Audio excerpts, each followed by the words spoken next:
This video is brought to you by GiveWell. Europe has made undeniably impressive progress on decarbonisation. The EU's greenhouse gas emissions are nearly 40% below 1990 levels, and CO2 emissions have almost halved on a per capita basis, all while GDP has continued to tick up.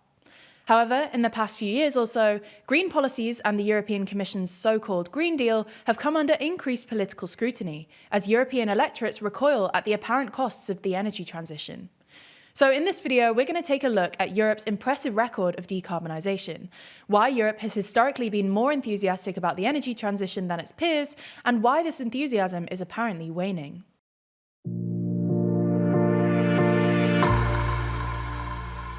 Before we start, if you haven't already, please consider subscribing and ringing the bell to stay in the loop when we release new videos. So the first thing to make clear is that Europe has made more progress on the energy transition than basically anyone else. In 2023, the EU's net greenhouse gas emissions fell by 8%, the largest decrease in decades apart from the pandemic, and are also now 37% below 1990 levels. This puts the EU broadly on track to meet its 2030 target of a 55% reduction in greenhouse gas emissions. For context, according to the latest EPA report, in the US, net greenhouse gas emissions are just 3% below 1990 levels, and the US is miles off its Paris Agreement target of a roughly 40% reduction by 2030. Although we should say that the Biden administration has dramatically accelerated the pace of America's decarbonisation, as US National Climate Advisor Ali Zaidi made clear during our interview with him at last month's COP. So under President Biden, there's obviously been a whole bunch of progress on climate change and all kinds of similar sustainability goals. Could you give us a quick outline of what's been achieved over the last few years? Over the last 4 years, the United States has doubled its pace of decarbonization, pulled $1 trillion of private investment off the sidelines, 600 and counting new factories across the country under construction or already producing clean energy materials, and 100 gigawatts of clean energy deployed. That's 25 million homes worth of clean power online since Joe Biden took office. According to Our World in Data, the EU's CO2 emissions per capita have nearly halved from their 1979 peak to just 5.7 tonnes per person. That is well below the US at 14.3 tonnes, below China at 8.4 tonnes, and not miles above the global average of 4.7 tonnes. Europe's leadership on climate issues goes back to at least the first UN Climate Change Conference, or COP, which happened in 1995. The main thing to come out of it was the 1997 Kyoto Protocol, which set binding targets for developed countries to reduce their greenhouse gas emissions.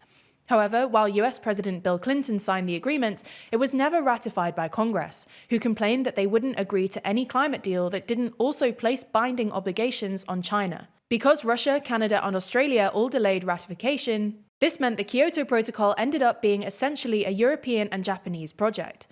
This is when the EU really established itself as a global leader on climate issues, a trend that has continued since. In 2019, European Commission President Ursula von der Leyen pledged to make Europe, quote, the first climate-neutral continent. So why has Europe taken the energy transition more seriously than other countries? Well, it might be in part because European electorates are generally pretty progressive, as evidenced by the electoral success of Green parties in countries like Germany. But there are also at least two more materialist reasons. First, European countries hoped that, by getting in early, they could establish dominance in the high-growth green industries of the future, like solar panels or wind turbines. Secondly, the EU doesn't really have any oil and gas. In energy terms, Europe was relatively well endowed in this in the 19th century, because coal was the dominant energy source and Europe has a lot of coal. However, in the fossil fuel era, Europe is at a distinct disadvantage. Not only does Europe not really have any oil or gas of its own, but also its closest suppliers, namely Russia and the Middle East, aren't ideal trade partners. This energy conundrum has been a constant anxiety in European politics, and the history of European integration is closely intertwined with questions about energy. The Europe Economic Community originally included Algeria to guarantee European access to North African oil, and the creation of the European Atomic Energy Community was motivated by utopian hopes amongst European politicians that nuclear energy could solve this European energy conundrum. This partly explains why Europe has been keener on the energy transition than, say, the US. As for Europe, renewables represent the possibility of both energy independence and security, which the US already has with oil and gas. Recently, however, Europe has apparently soured on the energy transition somewhat. Von der Leyen has watered down the Green Deal that was the centerpiece of her first term. And earlier this month, she quietly announced she would be trimming down 3 flagship environmental laws to make them more business-friendly. At the national level, Green parties have struggled at recent elections, while radical right-wing parties have surged, railing against what they see as the excesses of net zero. European governments have also started pushing back. For example, German Chancellor Olaf Scholz recently asked the EU to delay a new anti-deforestation law, while the French government suggested delaying incoming rules on sustainability reporting. So why is this? Well, as we see it, there are at least 2 reasons. First, voters think it's too expensive. The energy transition was always going to get more expensive over time, for the simple reason that politicians like doing the easy, cheap things first. However, things have been made particularly difficult by Europe's economic stagnation. The EU's GDP is due to grow by less than 1% in 2024, following 0.8% growth in 2023.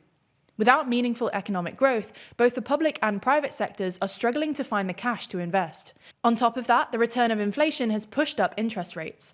This is particularly bad news because the energy transition requires big upfront investments that pay off over time. Think about a nuclear power plant or a solar farm. It costs a lot of money to build, but then it produces a steady stream of cheap renewable energy. The second reason is the European Green Deal. While von der Leyen might have formalized the term Green Deal in 2019, the idea of a so-called Green Deal or of a Green New Deal has been a popular notion among European progressives for decades. The hope was that the energy transition would create new green industries in Europe and thus bring back well-paid, high-value manufacturing jobs. This was politically convenient and allowed progressives to sell the energy transition as a solution to Europe's deindustrialization and stagnant wage crisis. Unfortunately, though, that's not how things have panned out. For starters, green industries just don't create as many jobs as policymakers had hoped, or as older industries did. Compare a solar farm to a coal mine. For the solar farm, you need some people to build it in the first place, then maybe a couple of engineers to maintain it. But for the coal mine, you need to permanently employ a whole load of miners. But more importantly, European efforts to establish domestic green industries have been undercut by China and, to a lesser extent, the US. The German solar industry was the canary in the coal mine here. Germany used to be the world's largest producer of solar panels, but its industry was rapidly undercut and overtaken by China's in the 2010s.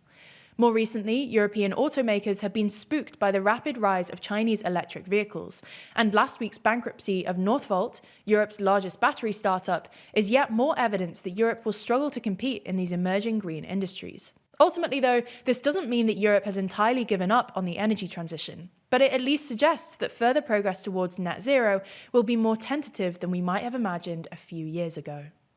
Now, when you make a big purchase, say a car or a new mattress, how do you make sure that you're making the right choice? You could rely on all of the marketing copy in the product's ads, but many people find they need an independent resource that's rigorous and trustworthy. Today's sponsor, GiveWell, provides that independent resource for a different kind of purchase, a donation. For 17 years, GiveWell has been researching charitable organizations and only directs funding to a few of the highest impact opportunities they've found.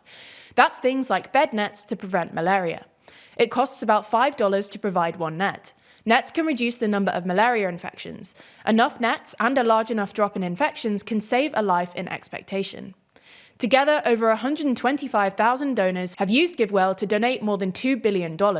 Rigorous evidence suggests that these donations will save over 200,000 lives and improve the lives of millions more.